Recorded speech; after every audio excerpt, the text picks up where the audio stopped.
or a pond.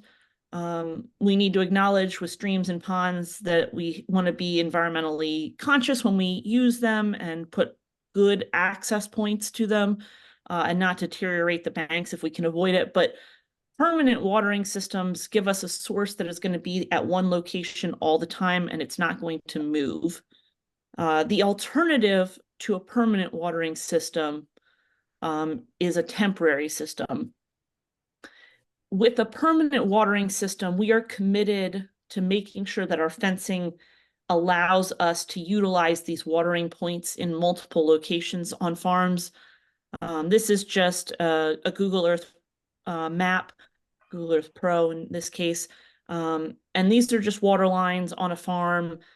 I only highlight this because, this is a permanent 1.5 or 2-inch water PVC pipe system that is in the ground.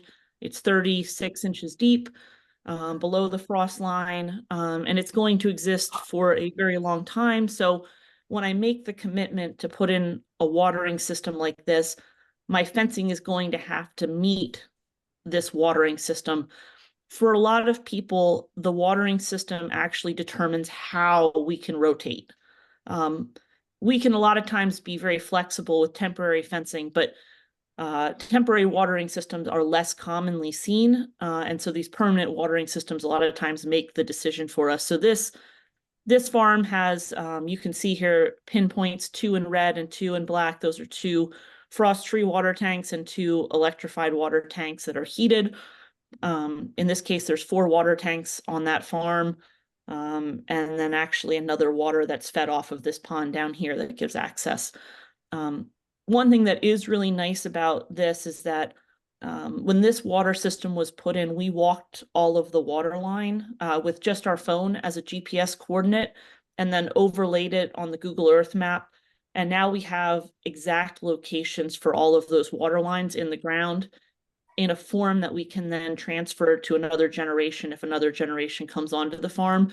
So they don't have to dig to China looking for water or drag something through the dirt at 30 plus inches deep. It's pretty hard to find that water line if you don't have a fairly good idea of where it's located. So that is one recommendation I have for people, is that as they put in water lines and make commitments to permanent systems, make sure that they're documented, so that the next generation knows where those water lines are located. The other option on a watering system is a temporary system. Temporary systems are really nice, especially for people who are looking at very intensive rotational systems where they're going to rotate really regularly, and for summer grazing.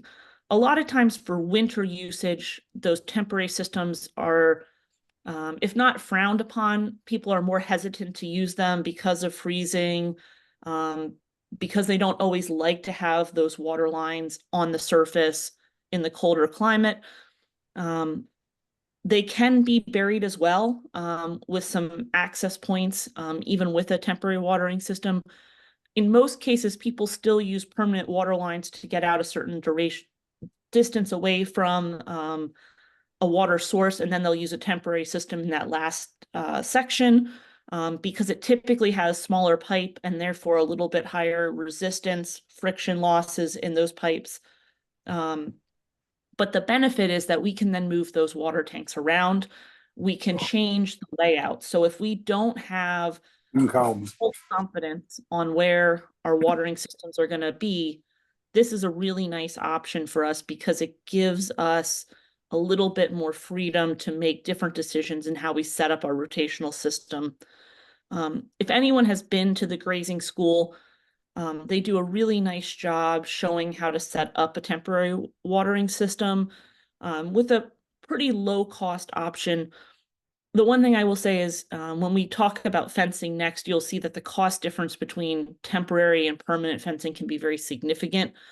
For watering systems, the cost differences also exist, but those temporary systems are not quite as cheap compared to the permanent system, except in that tank cost itself. The pipe is still pretty pricey for both systems, as well as the connectors. So really a nice option, but We see fewer of these here in Kentucky. Doesn't mean that it can't be done. It is absolutely a viable option to make a rotational system work. The beauty of something like this is on a farm that is long and narrow, temporary watering systems allows us to break into smaller pastures, where a lot of times we don't like to run as many feet of pipe as it takes to get to the back of the farm. Sometimes we can use a temporary system to get further back on the farm, to get that water where we might want it to really break up those pastures that are at the back 40, so to speak. The key with all of those watering systems, though, is that we really want to be careful that we don't undersize our watering system. You know, in general, animals only eat up to what their body will hold, but they also, if they don't drink enough water, it will move them back on their feed intake, even on their grass intake to some extent. So we really want to be careful that we have the right flow rate of our pipe coming into the tank so that the animals that are drinking from it are getting the water that they should be getting to grow the way we want them to. And particularly because a lot of times we're using these rotational systems in the summertime, we need to look at the water intake numbers on a 90-degree day and really estimate on the high end of the water intake that we're going to see out of our cows. You can see there that we could potentially be up in the 30, 35 gallons per day for a lactating cow in the summertime, a beef cow. And if we have a lactating beef cow with a heavy calf on her side, you know, we could be looking at a pretty significant water intake for a cow-calf pair. Ideally, we want enough water on that farm for all those animals to be able to drink that many gallons in 4 hours, 2 hours in the morning and 2 hours at night, to make sure that they utilize the grass efficiently during the grazing period and then also utilize the water efficiently. There's some really nice extension pubs out there, and I just labeled them there because making these calculations can take a little bit of time, but if we don't do this correctly, and we have really slow flow to these water tanks at the back of the farm because we've undersized our pipe, we'll really be challenged in trying to get the gains and the performance out of our animals on a rotational system that we're looking for. So just something really important to kind of keep in the back of our minds. Fencing next. Similar to watering systems, fencing systems can be both permanent and temporary. There are real benefits and some challenges with both. For permanent fencing systems, the positives are you don't have to set up and take it down. It tends to be the more secure option for fencing. It tends to be the one that holds in animals better. There's much more attractive options depending on your aesthetic. But it's also definitely more expensive. And there is labor associated with keeping a fence line cleared. A lot of people like to neglect a permanent fence, but you know, if you're trying to mow up against the fence line and weed eat and do things like that, or if it's an electrified fence on the interior, there is a labor associated with keeping that fence line clear, and it can take quite a bit of time. And the biggest negative on a permanent system is once you've put those posts in the ground, you're not really committed to changing where those posts are. So that can be a real challenge if your operation changes and you have to pivot, making those fences work under a new design. For the temporary systems, it's much more flexible. That's one of the big benefits of it. It means we can change the size of our fields. If we think we're in drought conditions and we now need to be able to turn animals faster, or we want to give more acres because we still want a week before we rotate and we know we only want to rotate on the weekends, we can make those areas larger if we know the growth has slowed. So that flexibility is really nice. They're much less expensive to install. We can just reel them up, remove them, and then mow, which is less labor than fence line weed eating that we would be doing with a more permanent system. The negatives are that animals are more likely to get through these fences. A lot of times we set up a secondary one just to make sure they don't escape through all of the rest of the grasses. And there is regular labor associated with setting up and taking down these temporary fences. So I think most people will agree that there are spots for both permanent and temporary fences as they build a rotational system, and the amount of permanent and the amount of temporary fences that are necessary on operations are going to change for everyone. Some people really enjoy the process of setting up and taking down fences, and they're very comfortable doing that all the time, and other people resist and are far more inclined to build a permanent fence. And I don't know that I have a strong opinion that there's one right way to do it. I use both.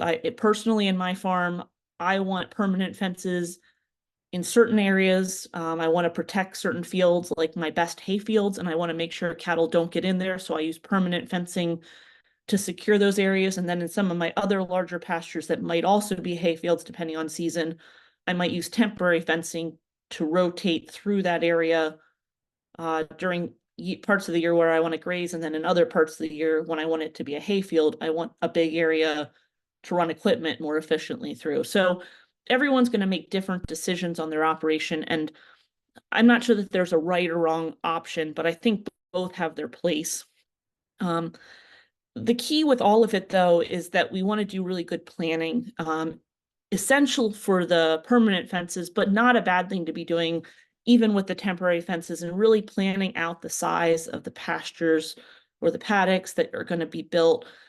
To me, this is probably the area where people tend to like come out and they're like, let's build a fence. And sometimes they haven't thought about it, especially with temporary fencing. Understanding the number of acres you're trying to give access to, the number of head, how long you want them to graze, figuring out what those are going to look like, figuring out if you need to set up a couple different sized areas, figuring out if you have a couple different groups of cattle that you're going to run. So maybe you've already weaned your calves and you have a 45-day period that you're planning to hold those calves after weaning for a CPH sale. They might need a different sized area than you would traditionally offer to the cows on your group. So sort of having an idea how your fields are going to split up under different scenarios can be really important. So just keep that in mind. Can all your animals be together? Do you need to have separate areas? If you have bulls, do you want to have a permanent fence for the bulls, whereas you can use temporary fence between your cows and your other cows? So a fall and a spring herd might be okay to rotate with just temporary fence between them, whereas your bulls and your calves might need permanent fence between them and the cows. All of those decisions really, I think, play a pretty big role in how you lay out these systems. There's what I would consider to be 5 types of permanent fencing that we see pretty commonly, and I'll just touch on all of them sort of in quick succession here. Wood plank, woven wire, fixed knot high tensile, a smooth wire high tensile, which is in my mind an electrified fence, and barbed wire. You guys are escaping the heavy domination that is wood plank here in central Kentucky. You're getting a little bit further out from that, but there's still a high demand for it here in Kentucky overall. A lot of people like the look of a wood plank fence. It is a good structural barrier as long as the planks are in good working order. It is the most expensive fence on the market. Let's see if I have another one. Let me come back here. It is the most expensive fence on the market, both for initial cost and for maintenance cost. The challenge with a wood plank fence, though, is that there's continuous maintenance on that fence, and that's really what challenges most people with it.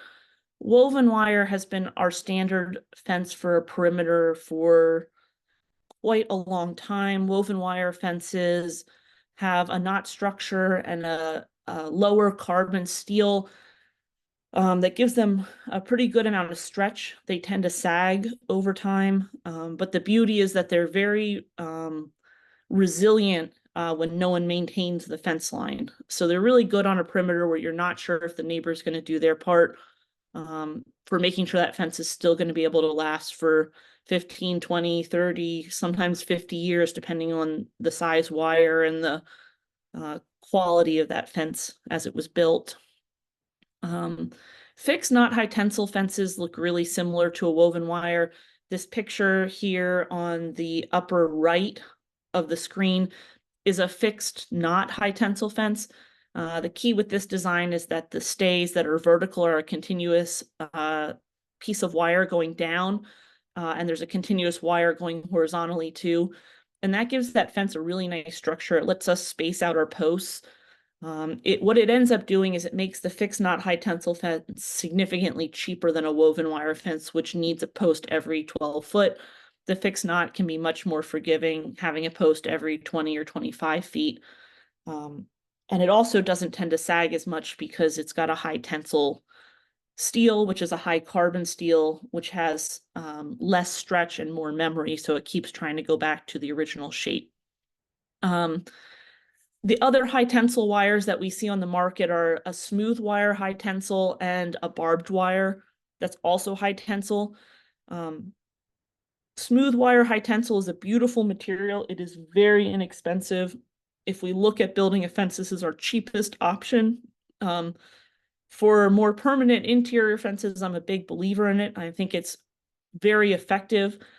I would be hesitant on some roads, depending on the maintenance of the electrification on it, to sometimes put it out there. But with good maintenance, it is a perfectly viable fence for a perimeter as well. It is our least cost. It is our least visible fence. So if we have animals that are real crazy, this is a fence that they could potentially get through, but it does work very well. And the barbed wire fences are what is traditionally thought of as our cheapest fence. And actually, even though the barbed wire is high tensile, it still needs posts about every 12 feet. All those extra posts and the way costs have sort of washed out after COVID, the barbed wire fence and the fixed, not high tensile fences are very comparable in cost, which is kind of interesting to see. So cheapest fence is a electrified high tensile, followed by the fixed, not high tensile and the barbed wire, then the woven wire, and then the plank. So if you wanted to put in a permanent fence, that's sort of how I would rate costs and making decisions if that's important to you. Just something to kind of keep in mind.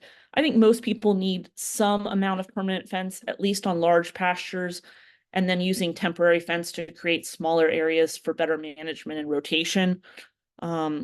Those temporary fencing options use some form of electrification. All of the temporary fences that are out there right now are electrified. This means we have to have some form of a post to hold up that electric wire. The thing that I show this picture for is not because there's anything super magical about it, but just as a reminder that there are a lot of different electric fence posts, step-in posts that are out there on the market for different animals. So if you're trying to keep calves in or cows in or bulls in, we have options at different heights. A standard pigtail, this is designed for the height of a cow to keep them from going through with a single wire. But you know, if we have gazelle-like animals, we can choose something with a much taller wire orientation. And if we have really young calves that we're trying to keep in, we can choose something with a much lower wire spacing so that those calves can't walk underneath it quite so easily. Although those calves seem to be very efficient at getting through these temporary fences. So they also have a very small footprint in contact with the ground, so the shock doesn't tend to be quite as strong on them for an earth return, which is frustrating at times. But there are lots of options for temporary posts, and so I just remind people that they can do this with a lot of different size animals. You just might have to put the wire in a different spot to get the shock that you need. The wires that go on these temporary fences also vary quite a bit. The big things that people should be thinking about when building these rotational systems is that these wires can be really visible, like the poly tapes and the ropes, and then they can go all the way down to the poly wires, which are much smaller, and the visibility will change with the size of it. The lifespan will also change. The portability will change. The poly wires tend to be very easy to roll up and unroll. This reel here, that's just some form of an aluminum or a light steel wire, is not easy to roll up. It's much more difficult to roll up, but it is more conductive. So we have sort of a trade-off there, and we have to decide what we want to use. If we're doing miles of temporary fencing, we have to choose materials that have better conductivity. The more resistance there is, the higher the ohms on it, the worse the performance of that poly wire, the less shock there's going to be for the animals. So we want to really make sure we choose the right options for the scenario that we're trying to set up a temporary fence. And then last but not least, we want to choose the right energizer as well. The size of the energizer is really tricky. We always want to sort of oversize it. If someone claims they have a 100-mile charger, it's not going to do 100 miles, but you want to be realistic that you need a large enough energizer or charger to electrify all of the fencing that you're going to do in a rotational system. And there are solar options, battery options, and plug-in options that will go into a 120 volt plug, like in your house.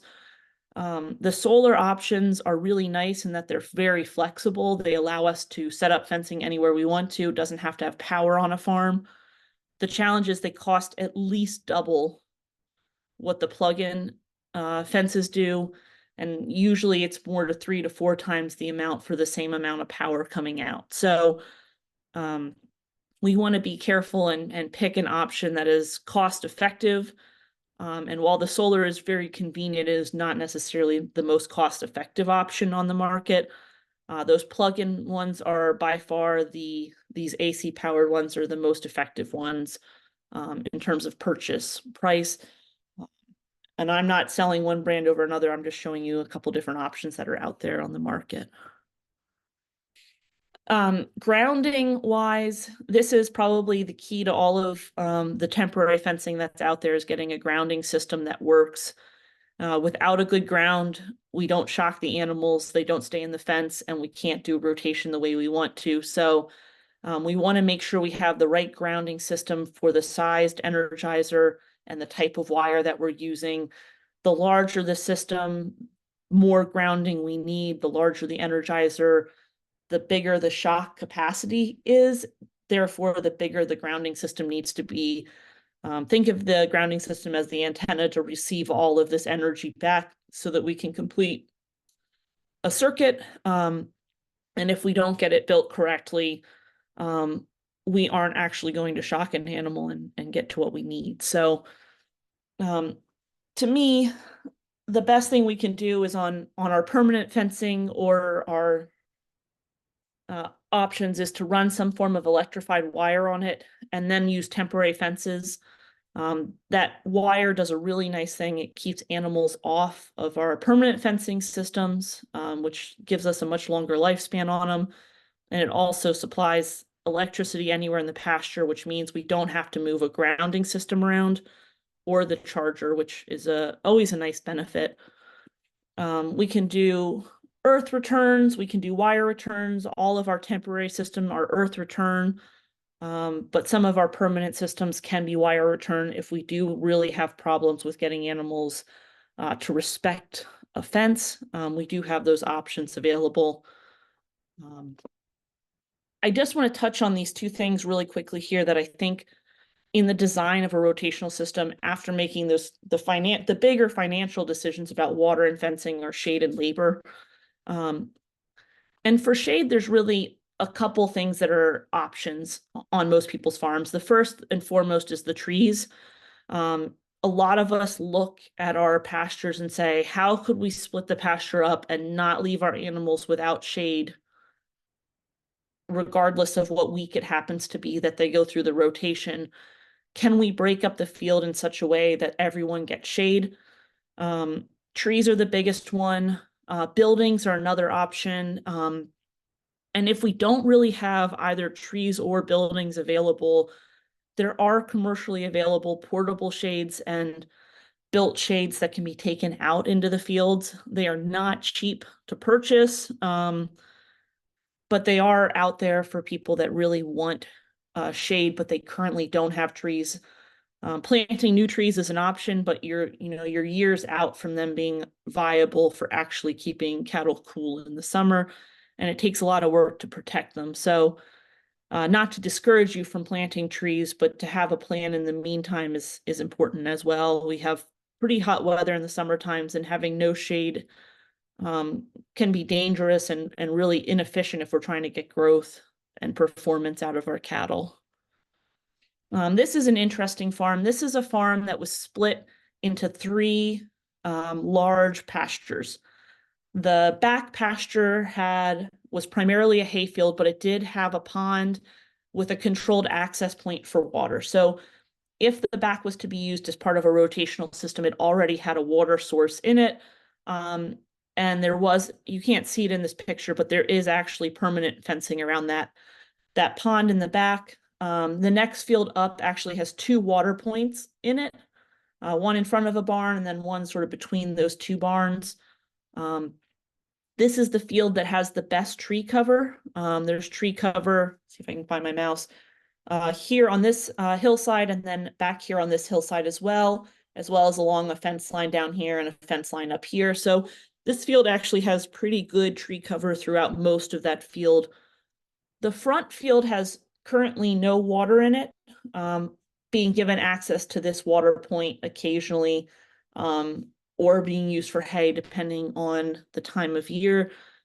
This farmer wanted to increase cattle numbers, have less hay ground, and utilize all of these front two fields for a rotational system. Was trying to figure out how to do that most effectively, was not happy to have all of their water right down by the barns because they had a lot of erosion and deterioration by those barns. But we're challenged because this front field has no trees other than this one tree here and a few trees right along this fence line here to provide shade most of the year. So we worked on a design with them to put in another fence. It looks like a very weird shape. It just follows a hillside line to make it match up there. And we put in 4 new water tanks. And that was an intentional decision to allow this water tank to feed primarily this, which was their winter lot, with an access to a secondary winter lot if they needed it, but a secondary tank over here so that if they were to wean calves, they could wean on this fence line here and have water on both sides if they needed it. And then also 2 water tanks in the front. Those water tanks in the front were then fenced off here to split that field out. If we were looking at this instinctively and being as efficient as we could in terms of water and fence lines, we would put 1 water tank in this front field here and split this into 4. From a practical standpoint of grass and acres and rotation, it would make more sense to have 1 water tank and 2 fences creating small squares than to have these long fields. But the reality is that without any shade in these front pastures, we couldn't create a block this direction because this whole front doesn't have any shade associated with it. And no one was willing to take the risk of having those animals up front without having any access to shade during the hot summer months. That would be a poor decision. This was a spring calving herd, making sure that we got cows bred back in early summer. If we had a heat wave, that not having shade was not an option for this farmer. So certainly interesting. You know, it doesn't look like the most efficient way of building it, but you know, we have to take into account the shade in the decision making, and because of how this farm lays out, we had to maybe change what would have been the best design to one that is a workable design. And then if we needed to, these front fields could be split off and grazed into the fall in a step-by-step process. But it is not necessarily what I would instinctively want to do as a design, but it was the most practical option that we were given with the constraints that we had. Labor-wise, temporary fencing and watering systems require very regular labor throughout the summer. So the important things to know about a rotational system is that the more materials we have, the more step-in posts, reels, turbo wire, other materials that we have, the more redundancy. that's really important for creating flexibility, especially for people that are trying to build these rotational systems using temporary fencing and also working a day job, which is a lot of farmers in the state. Um, Having that redundancy and that extra material is an extra cost associated with the rotation, but it allows us to set up multiple reels and wires and enough posts to run all of that, even if um, even if it doesn't seem ideal. Having them already set up means that if we had to move them over a day early and it's a day that we worked, we could come home in the evening and possibly get that done without too much of a headache. Whereas if we only have one reel and so many posts, this can be a real challenge for us, especially those people that are farming and working off the farm. The permanent fencing and watering also requires labor, but the maintenance can be scheduled. If we preemptively do the work and schedule that, we can be a little bit more intentional about when we do it. We don't necessarily have to do it now because the grass is gone. The fence is already up for the next field. So I think some people say, oh, it's so much cheaper to have temporary fencing. Why would anyone put in permanent fencing? But there is a balance between those two. And I think people have to make different decisions based upon their availability and their labor demands and their labor availability. So certainly something to consider. I want to touch on a few typical layouts and then let you guys ask some questions here. The most common layout, the most efficient design is a central water setup with a heavy use area and access from that into at least a few different pastures. A lot of times this is called a pinwheel design or a pie design. And this is a perfect example of one. This is a farm that has a rotational system. This is something I'm gonna take part in to get it credited. And so these four here are going to all rotate around this one water tank in the center. You can see here the access ways in which the cattle walk in and out of these areas. These all have some permanent posts in here, but they are just an electrified 3-wire fence. It's a fairly inexpensive fence. And then they have a catch point in the center here that all of these fields can access water from, and they could catch an animal here if they had someone that had pink eye or illness, and they could load them up and take them over to the working facility and handle it. They have a secondary temporary fence that they can run here, so they can graze this field and then open up the temporary and allow them to graze the secondary area so that they don't graze these fields too unevenly, so they can try and encourage the cattle to move to that fresh grass and utilize this area independently. But it is a really nice design. You can see how efficient this would be for utilizing this whole area by having that water tank centralized. The other major option that's out there is a central alley or an alley system in general. So this is a really nice design for an alley system. We're going from the pastures up to an old dairy barn. They've moved from dairying to having beef cattle, but they have the working facility up here, as well as the ability to feed some backgrounding calves in this area. The intention here was to be able to rotate through all these areas with one centralized water tank right here. That means they have a pretty good distance to this water tank from this back corner. And then they also have a receiving pen over here that can be split into smaller areas for receiving in cattle. But they will need a secondary water source for this receiving pen. They have a 16 to 20 foot wide alleyway with that water tank adjacent to it and a heavy use area there around that water tank that can be utilized from all of the different pastures. This is probably an interesting design. I don't know if this would have been exactly my preference. I would have preferred to have more than one water tank, but that was a pretty significant constraint that they put on us, that they only wanted one water tank in one heavy use area. And then that alleyway to get up to the feeding barn. And to be fair, water tanks are fairly expensive and running water line can be challenging. And this was fairly rocky soil, and they knew they were going to have to use a rock saw to get to that watering point. And they had some floodplains, so this was sort of a limited area that they were willing to run that water tank to. And so this is how we sort of came up with a resolution that made sense for this farmer. This is a different rotational system with an alley, but instead of a centralized alley, it has a side alley. So this land is a pretty good slope on it, and actually this bottom area was the most practical spot to use as the alley on this design. So all of the fields fed off of this alley. We got a number of different pastures.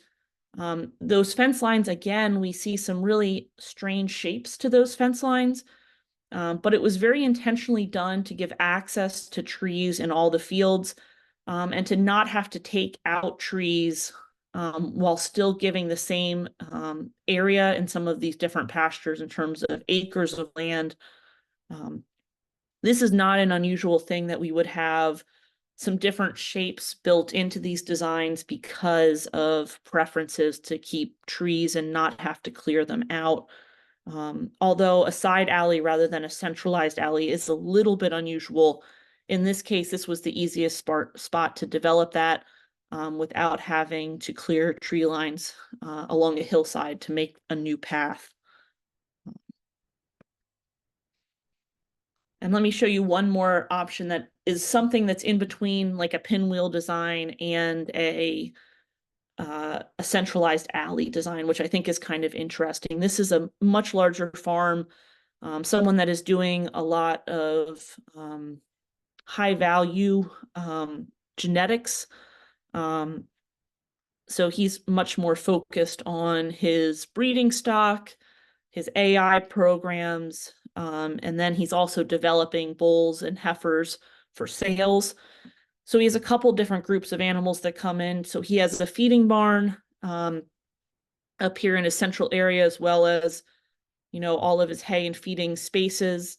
He has a large pond and older ponds as well, with that pond providing water access to a number of these fields. It's actually still at a high point. This central area is very high on the farm, and then all these fields are lower. And so he has a really interesting setup in that he's going to feed off of those ponds, but he doesn't want animals in the ponds. So they all had to be fenced out. No need to get foot rot on the high value animals. But if we can utilize a free water source, especially on a bigger farm like this, you can see the number of acres that we're talking about here. We're talking miles of water line to run if we were to run city water on this farm. So we were able to develop some land that has fairly similar numbers of acres, but some smaller fields towards the front on the higher quality grasses, and then some bigger fields here in the back on some steeper hillsides, lower quality soils, lower quality forages, in order to hopefully make those rotations fairly equal in time, even though the size acres is a little bit different. That central alley is actually being used here, not necessarily for the rotation of the cattle between fields, but instead to allow those cattle to come up to the feeding barn from wherever they are out on pasture. And if they were to, say, show or sell an animal, to be able to capture them up here where they might also make a sale or use them in a show ring. So a much slightly different operation that they were running here, but again, sort of a design that allows for both rotation amongst the pastures as well as rotation by utilizing that alley system to move them to any field that is not directly adjacent, or to the working facility that is not directly adjacent to the field that they're in. I think there's a lot of options out there. I think some combination of centralized water tanks and alleys are probably necessary on most farms to make rotational systems make sense, to limit frustration for people that are trying to design these systems. I'd be curious if anyone has comments on a rotational system that they themselves have built.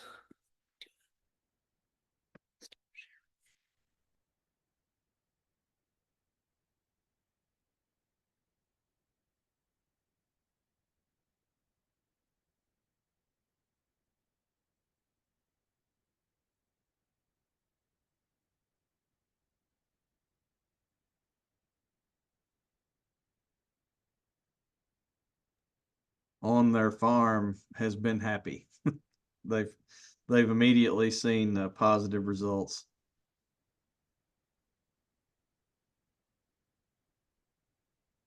Yeah, every time I speak to someone that has built a rotational system, we inevitably will have a drought around here every, third, fourth, fifth year to like just reinforce that it was a good decision to move to something like that. But if there's not a good way to either capture animals and get them to a working facility through an alleyway or through building some sort of heavy use area around a water tank, that can be the one sticking point that I get a lot of frustration if a farmer builds it without that. That's the one thing is they say, I can't get my animal back to my working facility without going over all my good grass. And that makes them very frustrated. So figuring out that balance can be sort of the key to finding real happiness and success, I think.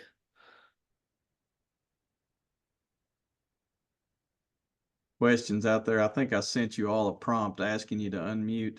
It's going to be in the bottom left, the little microphone looking thing.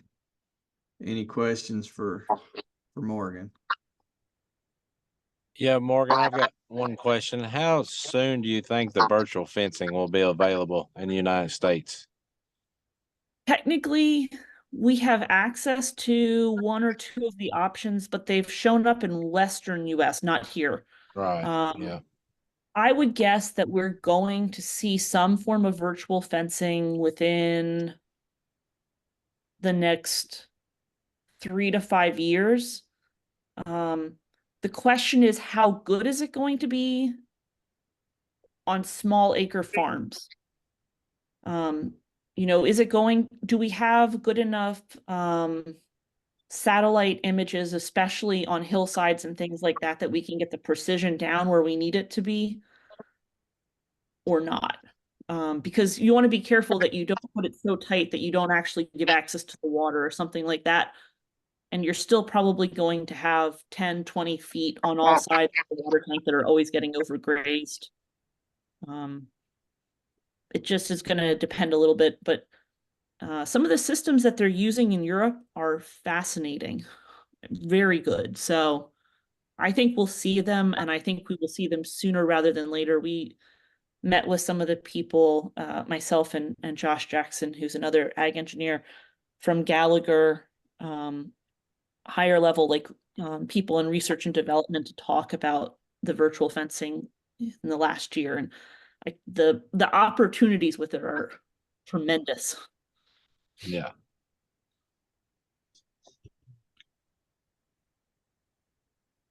Do you have any idea at this point what the cost associated with it be, whether it be prescription models or if there'll be something you can buy outright, or what those costs would be? Everything I have seen has been a subscription model.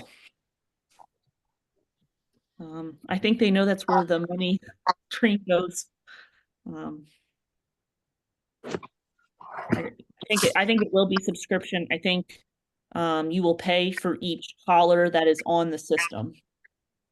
You'll pay for the collar itself, a nominal amount, won't be super high, and then you will pay to keep it online and working on their cloud-based system. That's what it looks like to me.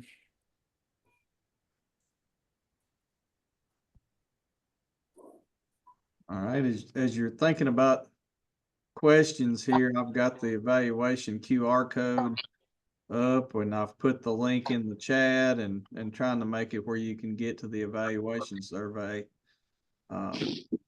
Morgan, what do you think the trend is? If you had to guess, what do you think most new permanent fence is getting built as? I hear people that really like the smooth high tensile, but I don't have much to go on that. I see a lot of smooth high tensile, a lot of fixed knot high tensile. I see almost no one putting in standard woven wire unless that's what they've always put in and they're just on tradition going to build that. It is a lighter wire, so if they've never seen it before, people might hesitate, but that high carbon steel wire has 1% stretch to the 10% on a standard woven wire. And even though it is not as thick, because of the good galvanization and that carbon in there, we just don't have the deterioration on those fences. They still are 20 and 30-year warranty wires. So, you know, buy the good high quality galvanization, and if you want a woven wire, I would certainly go with a fixed knot high tensile. I think that you'd be money ahead to do it right now. I see barbed wire still going in. There are people that love barbed wire. I just don't want to have to put on all of my gear to go for it. But people that love barbed wire, and it's not going away. It is still going to be a prevalent material across a lot of the US. And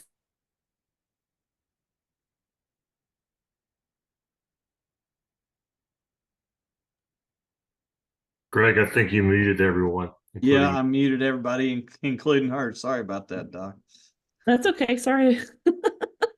I was just talking away to myself over here.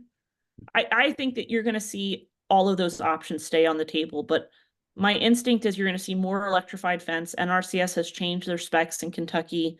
It is now a cost-effective fence again. And you're also going to see more fixed knot high tensile, because you are still allowed now with the newer specs to space out your posts with the fixed knot high tensile. So I think you'll see both increase, especially for people that are doing projects that have EQIP or state cost share at this point for rotational systems. Thank you. Other questions, please unmute your mic and feel free. We've got Morgan for about 8 more minutes here. With the last little bit of property we bought, it came pre-configured with high tensile. Post spacing was huge. Huge by barbed wire standards. I'm not sure what high tensile standard should be. It seemingly we had a visibility issue, or have a visibility issue with deer strikes on that stuff. Is that common with high tensile just because of the size? Or is it just happenstance of deer in this particular location? Were they snapping the high tensile wire or just going over it? Getting hung in it, one leg going through it as they try to come over top. Yeah, Occasionally you would see that with barbed wire, but you saw it with the rear quarter going through the wire. And so now you've got a deer in the wire. interesting. It's a little bit probably that you have a pathway where it's a deer path that they're following. Generally, we say that you can go out 30 to 50 feet between posts on smooth wire, electrified smooth wire fences. There are some things that can be done to deter deer. And some things we can do, like also with visibility in those areas. They do some things where sometimes they'll actually create like a couple layers of wire right in front of each other, so that the deer with the depth perception, they are more hesitant to try and go through it / over it. I've also seen people put in areas that are not smooth or barbed, and actually put in something else in an area, or drop the wires lower to try and allow them to clear it. I don't know what the right solution is there, but you don't really want animals hung in the fence. It's not ideal. No, we're blessed with deer, so we want to try to limit that damage, but it's real with the smooth wire. Yeah, that is the one benefit of the temporary fences, is they just clear them and they don't even seem to notice that they're there. But those permanent fences, at least for most cattle farms, don't need to be over 48 inches, and realistically, for some cattle, don't need to be over 42 inches. Some people have bulls that do other strange things, but on an interior fence, that's not necessary all the time. So that may be better off. Temporary fence is a permanent solution across, assuming the boundary fences or everything are fine, but running a couple strands of tape to provide. I'm not after more cattle. I'm after less hay. So I want to. We're trying to limit my time in the hayfield in the summertime. So if that means growing some of this grass out in the fall, that's probably the route. But I would, yeah, ideally step-ins work great, easy. Any reason you can't leave those things up? Some of the newer step-ins, particularly the pigtails that are done with like more of an acrylic material, they're a composite material, have a much better lifespan. Older style step-in posts were all even though they were UV treated, they were supposed to be stabilized. I mean, they had a limited lifespan.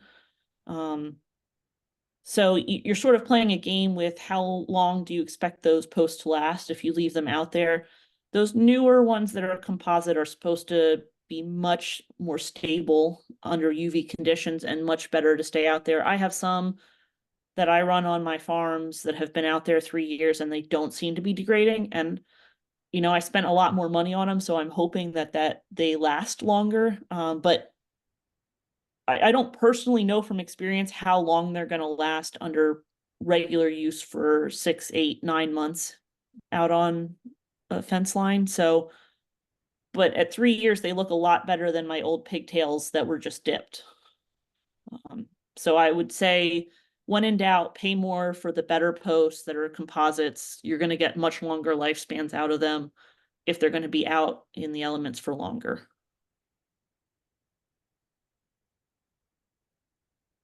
But they're not 25-year materials, right? They're temporary materials. They only have so many years and so many steps in the ground, especially in drought, before you bend or. And I'm 58, so I'm not 25-year material either. So we're good. I'm rooting for you. I think you can make it. Got time for another question if somebody's got one.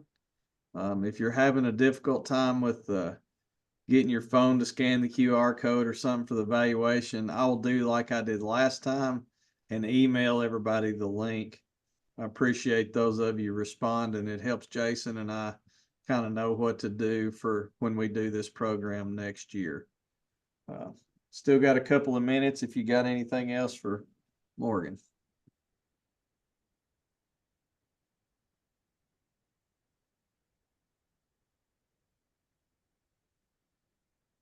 I'm not seeing anything in the chat. Doc, any parting words? I just want to say thank you for coming on with us tonight and appreciate you being willing to do this.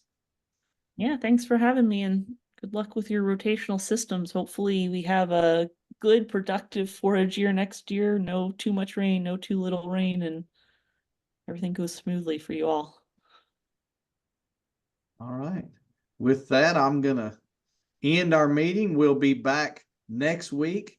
Dr. Chris Toitz, a forage specialist, is going to be talking about using the warm season annuals, the sorghum, Sudan grasses, and millets, and things like that we tend to use as sort of as emergency forage in a lot of situations. So we'll have an excellent program there. Chris is very knowledgeable, and I'll send everybody a reminder like I did this week. Thank you. Have a good, productive week, and appreciate you being on with us tonight. Thank you, Morgan. Have a good evening. Thank you.